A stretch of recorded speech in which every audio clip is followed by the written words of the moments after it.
This is Camp Hacker. Come find our show notes and our blog for camp directors and leaders at camphacker.tv.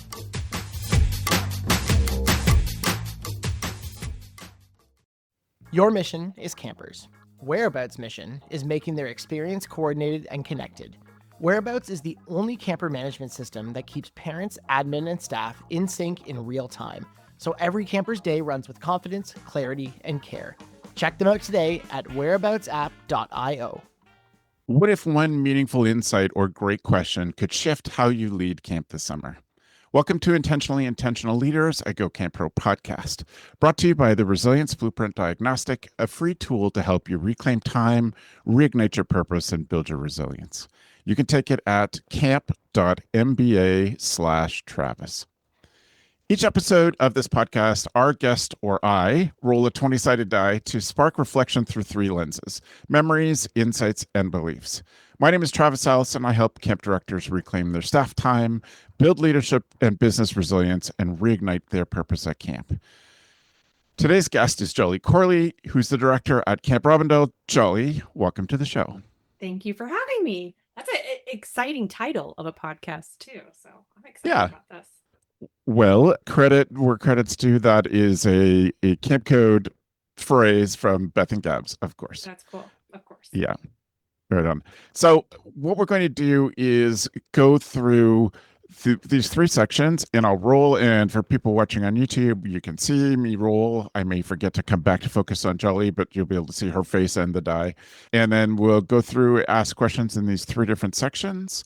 And Jolly, there's two rules for this. So one, you get a skip. So if a question you don't like it, you just say skip it and we move on. And you get one flip. So the flip is that I answer first, but then you answer it. Any questions about the format? No, I'm really excited to skip and a flip. There's no call a friend though. Okay. There is no call a friend. That's very true. Nope, just skip and flip. Okay. All right. So Jolly's first rule, the first section is memories. Big money? That's not what I'm doing, I guess. 19 out of 20. Well done.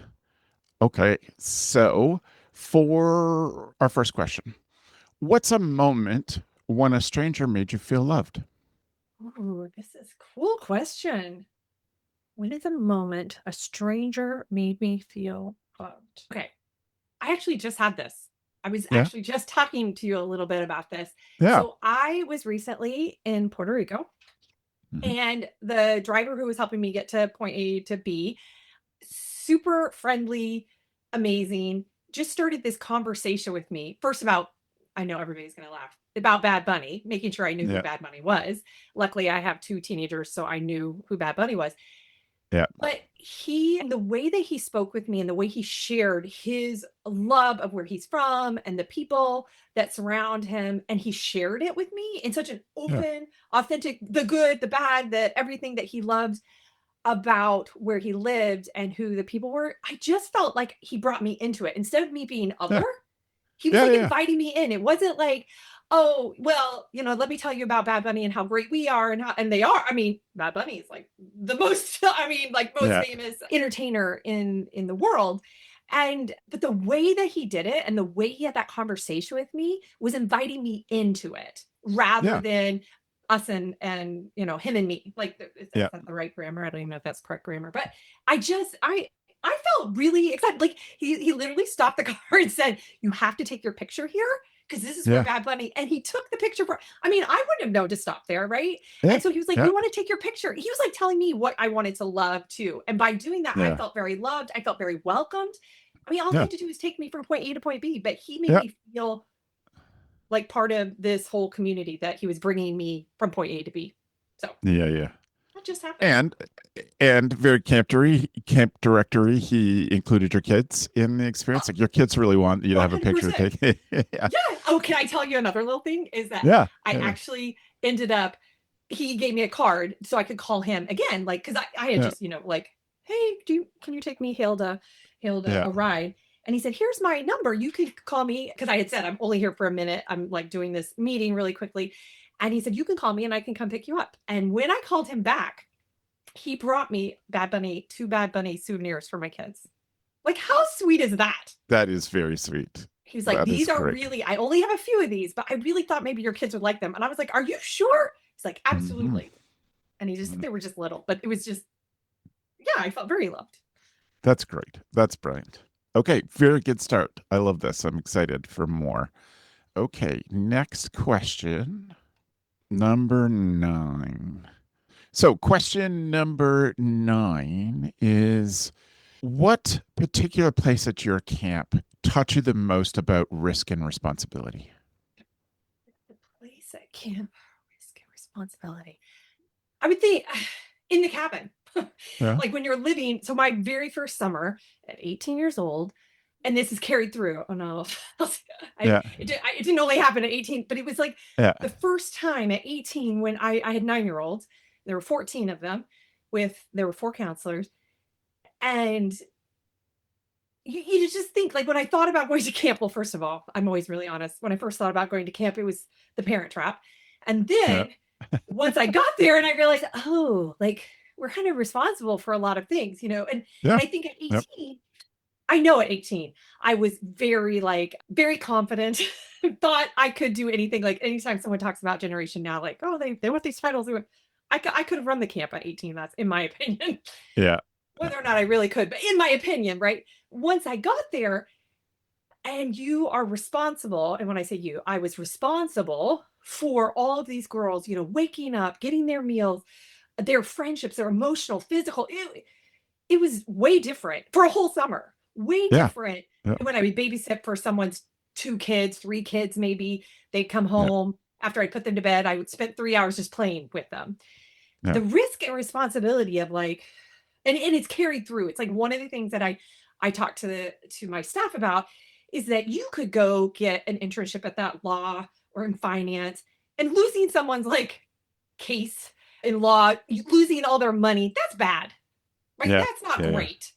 But when you're responsible for literally the most important thing in their life, that you Yeah. can't, like, they can make more money, they can figure out, the case, they can retry the case, whatever you're in.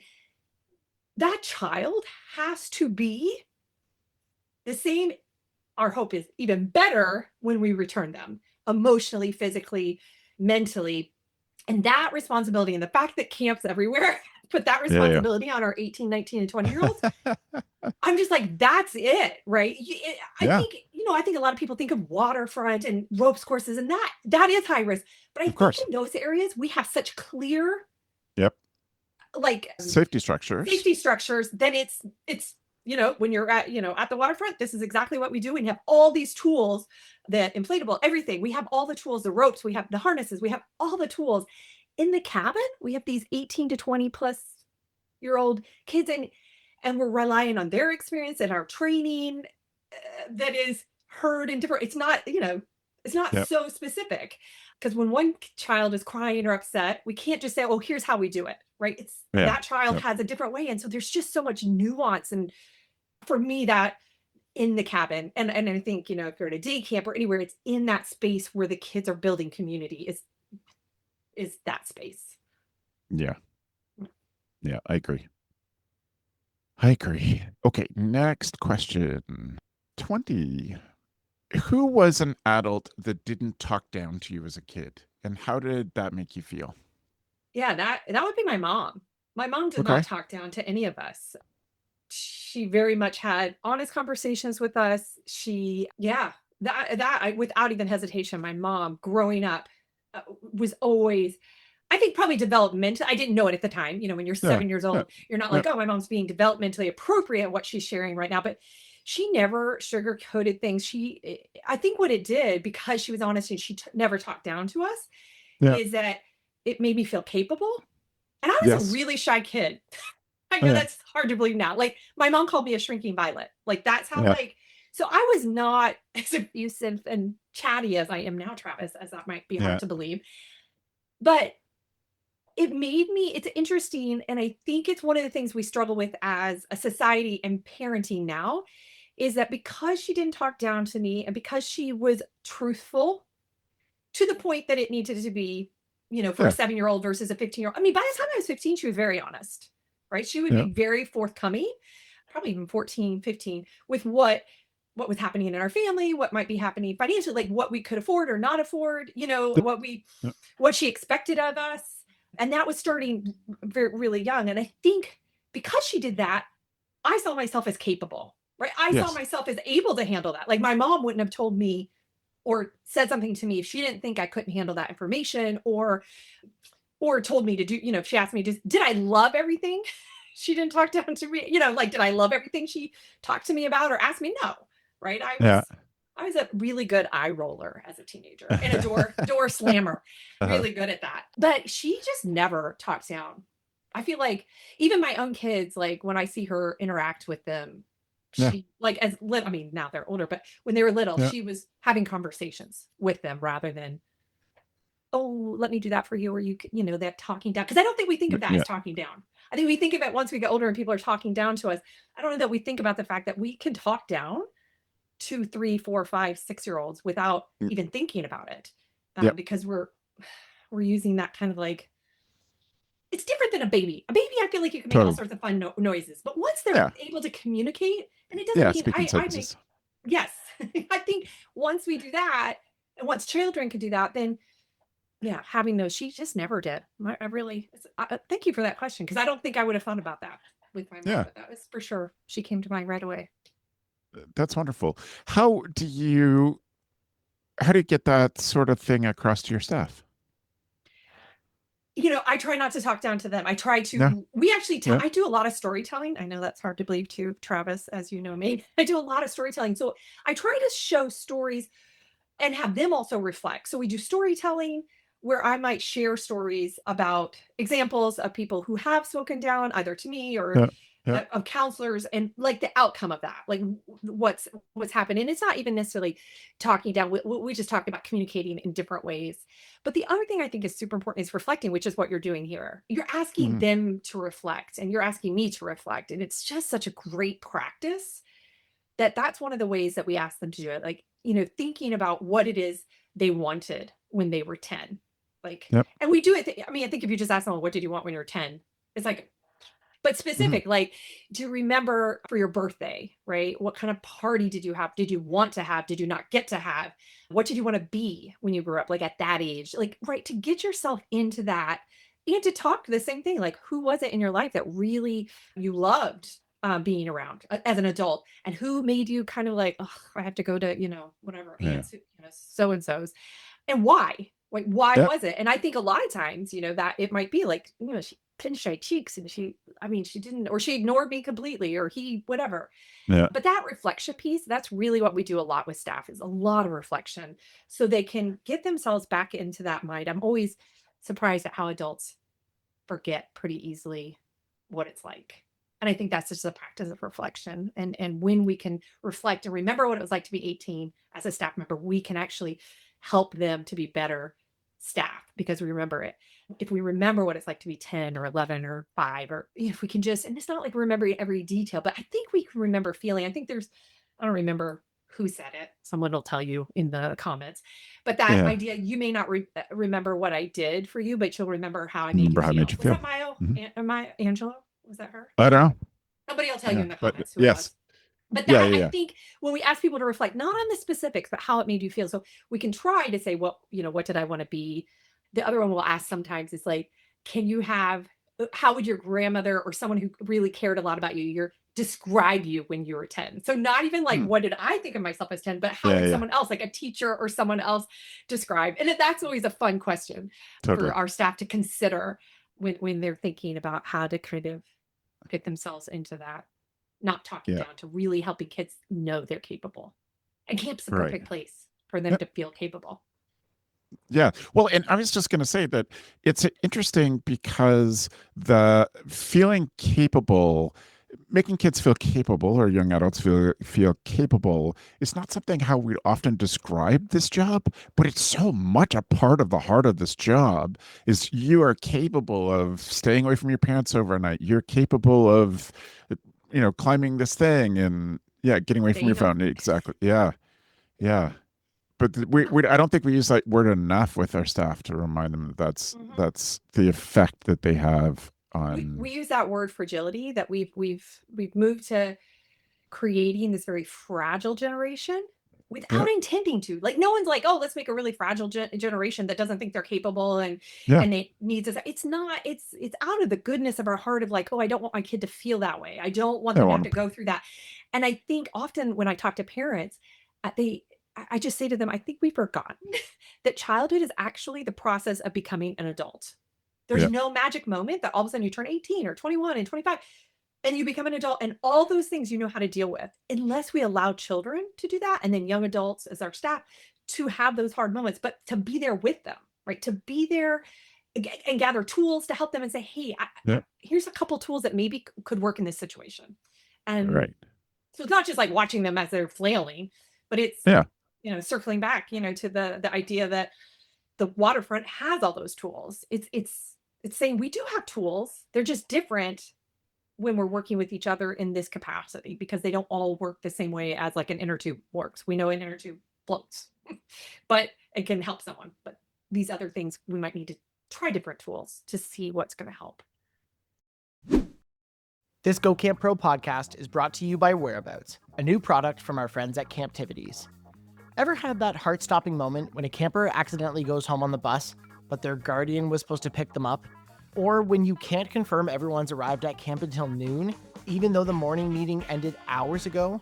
What about those little moments that slip through the cracks, like staff not knowing it's a camper's birthday or missing a special event reminder? You're not alone. Camps everywhere are saying the same thing. They need a less manual, more connected way to manage the camper experience from drop-off to pickup. Introducing Whereabouts, the only camper management system that updates in real time across 3 interfaces: parents, admin, and staff. The parent app is attendance forward and includes all the features families expect: facial recognition photos, event calendars, news feeds, and more, giving parents peace of mind and your team fewer calls to handle. One system, one set of data, everyone in sync, all the time. From knowing where every camper is, to reducing office chaos, to helping staff feel more connected, Whereabouts help your camp run smarter, not harder. Book a demo today at whereaboutsapp.io. Excellent. I'm going to move us on to insights. Don't forget, you have a skip and a flip whenever you like. Roll 15 in insights. When do you feel most connected to the people you've lost? Oh, this is so interesting. When I listen to music. Yeah. When I listen to music and combined with something that maybe happened, let me back up. Actually, music is what I do to kind of connect. What usually happens in this space is something has happened. So like when I see a cardinal, I think of my grandmother. She loved cardinals, right? And then what will happen is I will, put music on that reminds me of her, right? So I should say the music thing like connects me even closer. So something has happened that makes me think of him. So my grandfather's birthday and I still have even people who passed, I still have their birthday. So it pops up and it says Grandfather Foster's, birthday. And I have a year in there and I like, wow, he'd be 120, whatever, 26 years old or whatever you would be. And then, then music is very often been the way I connect. Cause, even if I don't even know if they ever even heard the song could be new. But I'll have known like that song when I heard it reminded me of them. So when that thing happens that reminds me, whether it's seeing a cardinal or seeing their birthday pop up, then I almost always, if I'm in the place where I can just pop on a song that reminds you of them. What is the song that reminds you of your grandmother? Oh, she loved Cole Porter. So any Cole Porter song, I just throw that on. And in fact, she gave me this complete collection of Cole Porter on record vinyl. Like, beautiful with all the details of his life and his quotes. And I don't have a player for it, but I have the beautiful set. It's just I can see it. Yeah. That's amazing. Cole Porter. Yeah. Very cool. Rules. Question number 7 on my list of insights. What's a lesson you've had to learn over and over again? Oh, flip. 100% flip. Okay. A lesson I've had to learn over and over again. Oh, shoot. There's a word for this. Oh, that's too bad. I really wish I could come up with the word. Anyway, the lesson I have to learn over and over again is that people have an experience or are having an experience that doesn't involve me. Like their life doesn't, like they have their own stuff going on, and that sonder, the word is sonder, the ability to understand that they have another life experience than you do. That feeling of empathy is called sonder. And yeah, that's a thing that I've had to remind myself of at different times. It's helped me be more patient with people for sure.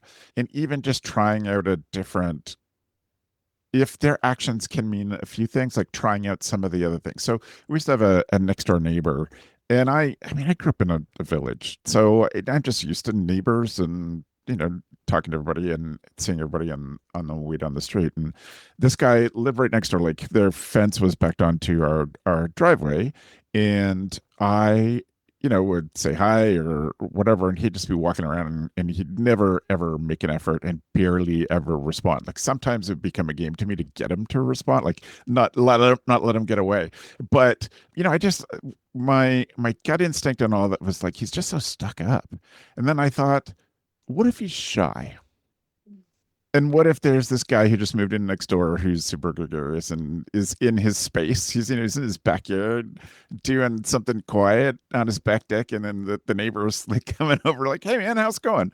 And that, I think that helped me reframe how I had thought of it. In the end, I was right. He was a bit of an idiot, but I had a lot more patience for him up until the moment that he left his wife and kids and went away. But anyway, so it felt better for me and gave me a little bit more perspective on him. I love So, that. yeah. I think it's such a good practice, like in life, just to be able to, because otherwise everything's being done to you, right? Yeah. Like the guy who cuts you off, and instead of being like, I don't know, it's not like you woke up. I say this to my team all the time. It's like kids don't wake up and be like, I'm going to be the brattiest kid in the book today. Right. Yeah. It's not like the guy woke up and I'm like, I'm going to cut off the gray, Toyota today. It's just, I like that. That's a really good one. No. That's good. How about for you? What's a lesson that you've had to learn over? Okay, so I have a ridiculous one that I know my team, especially Corley, would say. Yeah. It would be that I have to learn over and over that they have not invented a way to, and you'll probably know the term of this, for you to get from point A to point B. Like, how do they do it in like Star Trek or in like teleport? Yeah. Yes, they have not figured that out. So that I have to remember in my calendar that if I actually have to be someplace else, that I have to put that in. That's what I know they would all say. She has to learn that over and over and over. What do you mean you can't get from Philadelphia to New York in a half an hour? Those are the things. I mean, it's ridiculous. I just need to know that. But in other ways of things I have to learn over and over. And this one I'm getting better. And I think if you keep practicing it, right, those things you have to learn over and over, and you acknowledge it, like I have to practice, then you get better at it. And this, I have definitely gotten better, but it used to be really difficult. As you know, Jolly is very jolly. And I really am a relatively happy person. Like I feel happy. I don't get sad very often. Sad movie, a sad song. Like, it's not that I can't get sad. It's not that. People could describe it as Pollyannish. They could, she always sees the silver linings. It can get exhausting. If you ask my husband, he's like, it can get exhausting. And that's a lesson I had to learn over and over, that like, it's not like people choose not to be happy. Right. And I think I thought that, like, why not just be happy? Like, why would you choose to be sad about that right now? Right. And I had to practice that. And I'm much better now, much better. But that is the skill that I continuously have to remind myself, because sometimes when someone's really struggling with something, I want to be like, roll that off your shoulders. Right. Like, and I just realized that I think it's an interesting study of like nurture and nature. Right. Like, so something within me has made that easier. And then I've practiced it over and over till kind of let things like roll up. But that is not true for everyone. And you have to, I think it comes down to that empathy. What you were talking about is just being empathetic to, like, once again, it's not like they were like, I can't wait to wake up and feel like crap today. Like, it's if they could just shake it off, they would just shake it off. Right. And just practicing and reminding myself that I have to that's not the case for everyone. Right. Does that make sense? Yeah, it totally does. It totally does. Thank you.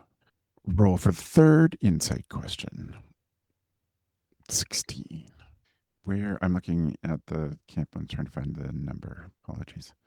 What decision rules guide you when mission and money pull in different directions at camp? Oh, this is a really good question. My business partners may not love it so much. They already know this about me, so I'm not Yeah. spilling any secrets. I am not Yeah. motivated particularly by money. Yeah. Yeah. I am really motivated by, I'm not saying that I don't want to make money, Yeah. and it's nice to Yeah. have like, I don't want anyone to think that like I'm not, I'm not like, oh, I'm going to become a monk and like give away all my possessions. I'm Yeah. not that. I'm not that.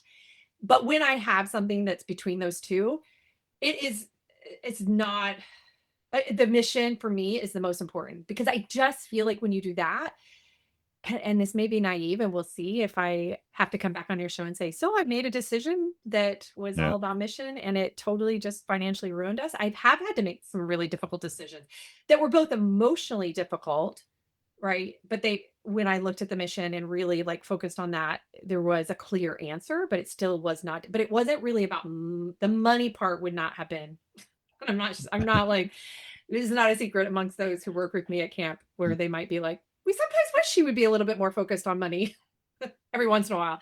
That for me Yeah. is not a hard mission. Is like, Yeah. it really directs everything that we do and that I do. Yeah, I really, not really the money part of it. Again, much to like some people, probably chagrin of like, oh, that is 100%. Right. Beth coined the phrase people before programs, Oh, I and love that came up a lot for us. And yeah, it wasn't necessarily money. It wasn't often used in money situations, but it was sometimes. But it Yeah. was kind of like, what do our people need versus what do we have scheduled? But there's definitely times that was a way for us to make a decision about how we'd handle things. I think for me, you can fall down a massive hole if money is what you're thinking about all the time.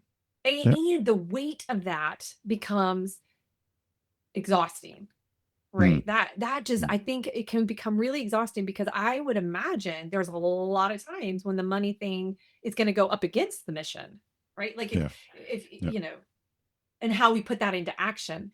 Yeah, I think that's a lot of weight. And again, I'm being a little altruistic, right? Like to say money doesn't, like, it's just not it's not the main motivator. Obviously you have to consider money, Yeah. like here's an example. Mm. I never win this one, but I would just not raise our tuition ever. Yeah.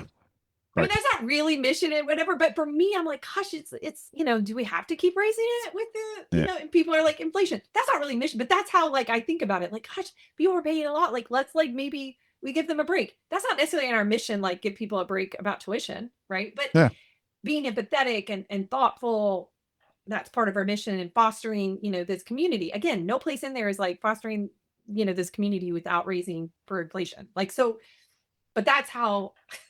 Like sometimes I'm like, that's how deep it goes. Yeah, it's not, that part's not great. It's a good thing that I have people surrounding me so that we can actually have a camp. So that was a tricky one, but it's not hard for me, like to be like, we have to stick to this. And what's more challenging, I would say, is when mission comes up against emotion, right? Like emotions of like how we've always done something, and there's this long tradition, or that maybe we have to make decisions, about a program or people that it's just not working for, right? But when we use our mission to say like, it's the mission to keep someone that in this situation that it's not working for, even though you adore them and you love them, and my hubris says, I can get them through camp. They can learn a lot from camp. I can keep working with them. And it's like, okay, how long do you keep forcing someone to try to work through your hubris of like, I can get you to where you need to be, right? That actually is a more challenging, it's my ego, right? Than the money. Like I would say my ego is more of a problem for my mission, because I want everyone to be able to have this opportunity and to live that mission and put their values into action. And so my hubris and ego can get, that's where I have to check myself. I have to say like, you know what, like you've tried for 2 summers to help this kid or this staff member, and camp probably is a good place. It's just not your camp. And that for me, like even saying it to you, like my heart just like went, really? Like, But we run the best camp. But like, it's a ridiculous thing. But you have to believe you run the best camp, right? To do that, you do have to believe. But it's harder when I'm like, but it's not the best camp for everyone, right? And that for me is probably harder, where I have to really look at that mission and say, it's not about you, it's about them and this mission. Right. That's a harder one than the money part. Yeah. That totally makes sense, and makes sense of how I see you too, Jelly. So I'm going to move us on to beliefs. Number 8. Have you ever had a premonition about something that came true? Oh my gosh. Yes. Twice. And I keep thinking that I need to, like, it's in my dreams. It's when I dream. Yeah. That is crazy that you asked this question, because I am like always thinking like I should write my dreams down. I think I have ESP. No, I don't know. Yes. Okay. So I had this dream my freshman year in college. My roommate and I, Julie, had this totally illegal, like, platform loft bed. Totally illegal. I mean, we were like, I don't know if you can see that. We were like that close. Like you couldn't sit up in bed. Like, it was so illegal, this platform bed. Yeah. So then, of course, the light is like right there. If someone turned on the overhead light. Yeah. Poke you right in the eye. Yeah. No, it was bad. Anyway, so we had this. There was the stairs that went up, and we had our 2 beds, side by side, with like a space in the middle to come down the stairs. It was great for down below because you could stand up. You didn't have to like duck. Yeah. I was asleep, like dead asleep. And Julie came home really late and didn't realize I was sleeping or get up and she turned on the light, and I woke up with this start because I had been dreaming. Yeah. You know that happens when like the phone rings, and like, does that happen anymore now that the phones don't really ring? I don't know if that happens, but it used to be like you would be dreaming about a phone ringing. Yes. And then the phone would be ringing. Well, in this, I was dreaming. I was in this kind of cream white, like kind of like a old fashioned, like Laura Ingalls pajamas. Sure. Yeah. And I was up. It was all black around me. Yeah. And I felt this fear, this intense fear. Like, I was so upset, and I was getting ready to like scream. Like, I knew I was going to scream in my dream. Like, I was going to scream, and I had tears. And then the lights came on in the dream. Yeah. And then the lights came on. And I tell my friend Julie, I'm like, you're never going to believe. Like, and I always think that's part of the reason I remember this dream, because I told her. Yes, so vividly. Yeah. Yes. And I'm like, that is the craziest thing. That's like when the telephone, exactly how I just told you. Yeah. Fast forward, my first year out of college. I think you know this about me, that I was a theater major, and I acted professionally. So my very first professional show was in St. Paul, Minnesota, which is so funny because I ended up, as you know, now living in Minnesota. I've spent lots of time between then and now away from Minnesota, but I had this Park Square Theater. I was Betty Paris in the show The Crucible. The really fun, beautiful. We are doing a tech rehearsal. I am up on a platform, and if you know anything about The Crucible, it opens with the scene of Betty Paris, who's like 11 years old, 10 years old. I was 22 playing the 10-year-old. Yeah. And I am in a long white pajamas on this big set. It's completely black. I'm getting ready for my first scene, which is screaming and yelling. The lights come on for the tech, and I go, oh, I'm so sorry, you guys, but I know this happened to me. Like, I had this dream. And so, like, I just ruined the first tech of, like, I was like, this was it was literally the dream that I had. Yeah. That is amazing. Isn't that crazy? Anyway, that is one of the 2. I won't share all of that, but that is amazing. I couldn't put it in context then. It just seemed, I thought the context was I was in the loft and Julie turned on the light. Right. But it was 100% that whole blackness all around me, and being up on this big platform and the pajamas. I was in those pajamas. It was crazy. Crazy. Anyway. It's amazing how vivid the dream was and how much it so fully aligned. Yeah. The other one is crazy like that too. Like, almost even crazier. Because other people were involved, and those people ended up being in that dream that I didn't even know. Wow. I know. Another So day. you dreamt them before you met them? Yeah, in this, Okay. It was so bizarre. I was like, oh my God, I met you guys before. Sorry. I told you I wasn't going to tell you, but go ahead. Oh, what is the proper role of parents in the camp partnership in 2026? The proper role? Yeah. Is that what you asked me? As a camp role director, what's the proper role? that parents should have, the role they should take on. Total As related trust to camp. and no, I'm joking. It's the partnership. It's collaboration. So one of the things that I say for us, and it's totally fine when camps, like, this is what camps want to do, it's okay. But for me, I don't run Club Med for kids, right? Like, so Yeah. it's not about the activities. For me, it's about building community, Yeah. and it's helping kids learn, one, that they're capable, which we've talked about before, Yeah. two, that they can put their values into action. And so it's like a little practice of how they can do that. So in order for that to happen, then I have to collaborate with parents on where kids' challenges are that we all have, right? Like, it's not like it's just, I need the parents to help me, kind of understand their child. We all have these, like, when we're upset, do we shut down? Do we cry? Do we throw a temper tantrum? And we all do, like, when adults talk about, like, so one of the things I talk about with the staff is I mentioned my eye rolling. Right. Uh-huh. So basically, we've just learned how to do a temper tantrum in a smaller way. But that's our temper tantrum, is it not? Like, roll our eyes. We've just learned over the years to kind of contain it, but it's still a temper tantrum when someone asks us to do something and we're like, okay, fine. And the staff, like, they always laugh at that because that's what they're doing. Or I'm doing the same, crossing my arms. I'm like, oh, okay, fine. Yeah.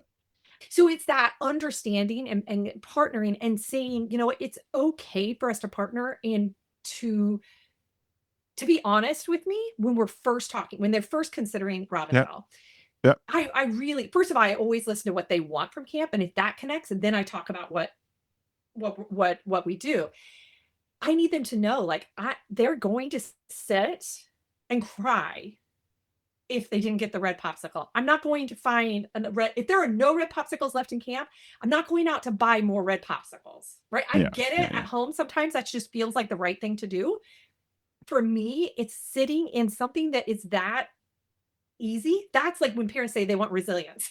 Like, well, that's how they're going to practice it. They don't get the red popsicle, right? Yeah. And I'm not trying to be mean, because there are other things that are more important that I'm going to, like, dig a little deeper to make sure we can accommodate. But in that situation, what an easy thing. They're not going to like pass out from not having a red popsicle. They're not going to get sick. They're not going to, like, lose a friend. They're not, nothing. But they have to learn to do that. Another place that we do this, and I always have to just tell parents, they have an elective, the younger kids have an elective every day. And unless there's a major thing that they break their arm, something that prevents them from actually doing the activity, because they get to pick it every day. So it shouldn't change. One day swim, one day art, however they want to do it. When they pick it, it's about decision-making and how to live with the decision. Yeah. So they can't change it just because now it's too hot. Now it's too cold. My friends are all doing this. I want them to think about those things. So we try to encourage, we say, here's what the weather's like today. Think about, and so because we want them to be resilient, but we don't want them to do anything that's going to cause them to have to use resiliency in order to build it up. That's hard. Yep. Right. I just say, like, camp is the place they're going to practice those hard things. And as a parent, I know it's hard to watch your kiddo to do that. So I want to acknowledge that. So that, like, is the partnership and the cooperation from the role that the parent has, is to trust me that I'm not doing this to be mean to their child, but that just like anything, when they're playing sports, when they're learning how to swim, like, they have to struggle a little bit before. We're not going to let them drown while they're learning how to swim, but we have to let them use their muscles to learn how to do it. And it's the same thing at camp. So I need parents to be able to play that role and to get that phone call where the kiddo, like, when we do phone call, we do 2 phone calls because we're a full summer, and that kid is like, I cry every night and I can't even sleep and no one's helping me. And I warn parents that might be the phone call. And but then to ask the other questions, like, that sounds really hard. And then what else are you doing? And they're like, I have a part of the play and I'm gonna play on the soccer team, and then I have swim, and they're telling all the things. And then the parent, though, because it's hard, believe me, I'm a parent, it is hard to watch. They call me and they're like, she's crying all by herself. And I'm like, oh, what else did she tell me? Well, she has a part in the play. And I'm saying, so you're telling me that your 8-year-old can have really hard feelings and get up and be engaged and do it. So what I know from this is, when your child goes off to college and they have a romantic breakup, when they fail or they don't do as well as they want on the test, they're not going to not be able to get up the next day and function. They're going to be able to do it. Doesn't mean they like it. Doesn't mean that it's not hard, but I know your child. I'm more concerned about the kid who can't get up. And I tell parents, I'm calling you. If we can't get your kiddo to be engaged in camp and they're just upset, that's not working, right? Yeah. And that falls back on my hubris and my ego, right? Like, I can see that's not working. I've gotten much better at that. Yeah. A lot of practice. Okay, Charlie, last question for you. 6. So, Jolly, question number 6. Where should directors show unconditional support and where must accountability be non-negotiable? Yeah, I think it's physical safety. We can't like negotiate physical safety. And I Yep. think that's where the clarity, like we try to do rules and guidelines. So the rules are like, this is Yep. about safety, physical, like we can't break those. And as much as I'd like to have rules, because I don't want children's mental and emotional, like, but it's you Yeah. can't put rules so because it doesn't apply the same to everyone, right? Right. Whereas safety apply like you jump off a Yeah. roof, Yeah. the Yeah. chances of you like breaking something or getting it's the same for everyone, right? You might get lucky and you don't because you land a certain way, but the chances are that you're going to get hurt, Right. right? If you're out in a boat or whatever, there's just those for me are non-negotiable. This is what we do.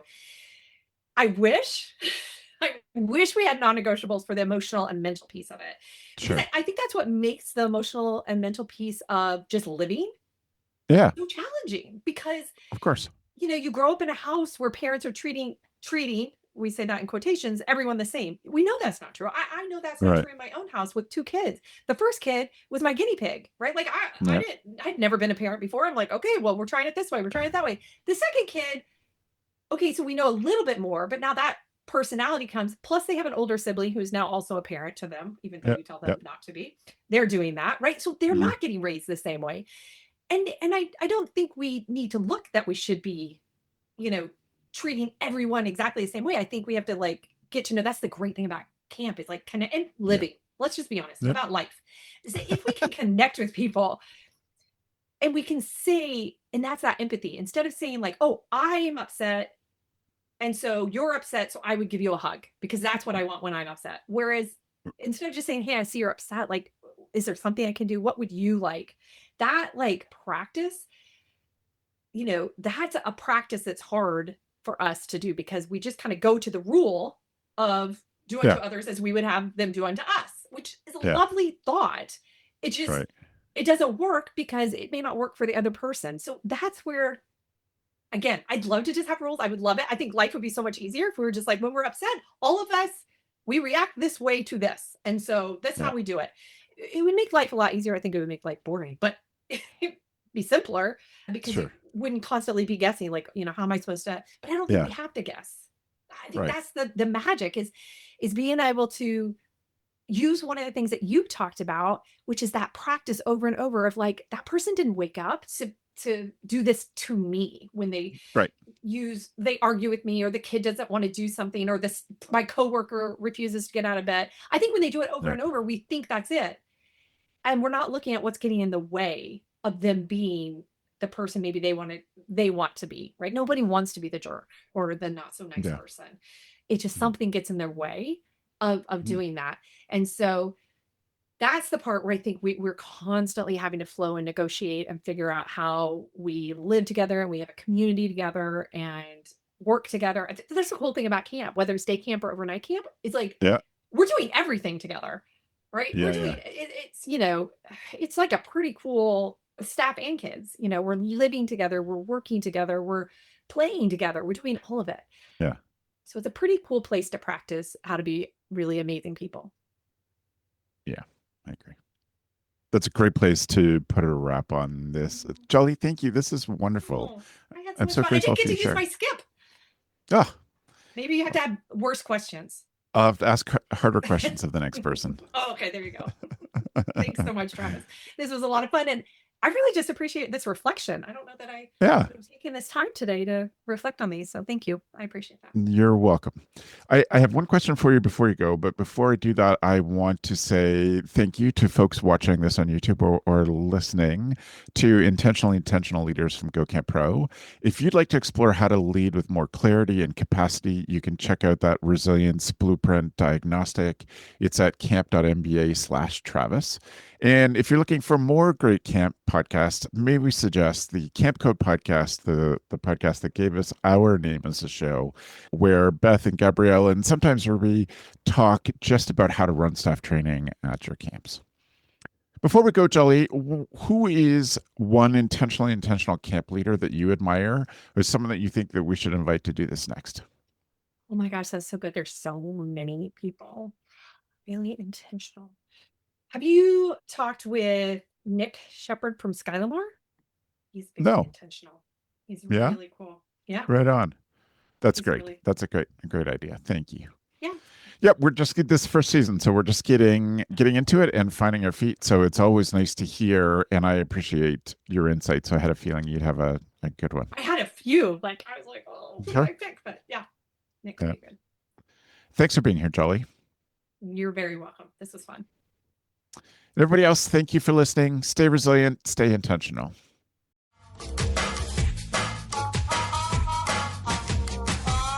The Camp Hacker podcast is brought to you by Beth and Travis Allison, summer camp leadership training and marketing consultants.